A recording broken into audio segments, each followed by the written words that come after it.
ছোটবেলায় পড়া সেই রবি ঠাকুরের লেখা ওই ছড়ার লাইনটা মনে আছে? কালো রাতি গেল ঘুচে, আলো তারি দিল মুছে। রাতের পরে এই সকালের আলোটা কি মিষ্টি লাগে, তাই না? আজ সেই রকমই মিষ্টি লাগছিল আমার গাছের জবা ফুলগুলোকে। মনে আছে তোমাদেরকে দুদিন আগে এই এমব্রয়ডারিটি শেয়ার করেছিলাম?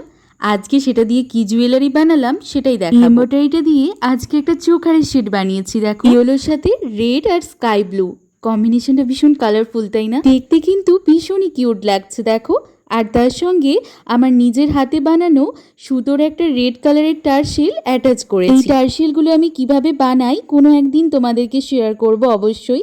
আর দেখো, এই কানেরটা একদমই সিম্পল রেখেছি। তোমরা অনেকেই লাইট ওয়েটের মধ্যে ছোট্টর ওপরে কানের পছন্দ করো, তো সেটা মাথায় রেখেই আজকে এই জুয়েলারি সেটটা বানানো। তোমরা কমেন্ট করে বলো কিরকম হ্যান্ডমেড জুয়েলারি সেট তোমরা দেখতে চাইছো, তো সেটা তোমাদেরকে অবশ্যই শেয়ার করব। তো চলো, আজকের জন্য টাটা।